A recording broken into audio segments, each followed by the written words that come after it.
Hello అండి, అందరికీ good evening. Welcome to Hari Mounika's cooking channel. నేను వచ్చేసి మీకు ఈరోజు సింపుల్గా చేసుకొని కోకోనట్ రైస్ చూపించబోతున్నానండి. ఇది లెఫ్ట్ ఓవర్ రైస్తో అయినా బాగుంటుంది, మిగిలిన అన్నంతో అయినా బాగుంటుంది, ఫ్రెష్గా చేసుకున్న రైస్తో అయినా బాగుంటుంది. దీనికి వచ్చేసి పచ్చి కొబ్బరి ఒక హాఫ్ టెంకాయ, ఒక 4 మెంబర్స్కి సరిపోతుందండి. పచ్చి కొబ్బరి ఒక హాఫ్ టెంకాయ, పచ్చిమిర్చి, అల్లం, తెల్లగడ్డ ఇవన్నీ మన స్పైస్కి తగ్గట్టు అడ్జస్ట్ చేసుకోవాలి. నెక్స్ట్ వచ్చేసి ఒక ప్యాన్ పెట్టుకొని ఆయిల్ హీట్ అయ్యాక ఇలాంటి రైస్ ఐటమ్స్కి ఎప్పుడైనా వేరుశనగ నూనె కానీ నువ్వుల నూనె కానీ బాగుంటుందండి. నేను ఇప్పుడు వేరుశనగ నూనె వాడాను. దీనికి వచ్చేసి పల్లీలు, శనగకాయ పప్పులు, శనగబాడలు, శనగపప్పు, ఉద్దిబ్యాళ్ళు, జీలకర్ర, ఆవాలు ఇవన్నీ వేసి లో ఫ్లేమ్లో మాత్రమే వేపుకోవాలండి.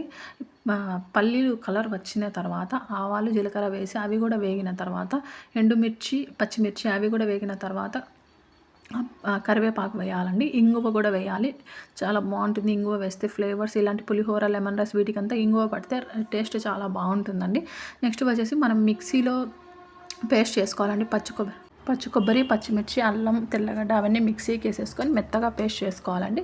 అది కూడా దీంట్లోకి ట్రాన్స్ఫర్ చేసుకొని లో ఫ్లేమ్ మీద కొంచెం పచ్చివాసన పోయేంత వరకు వేపుకోవాలండి.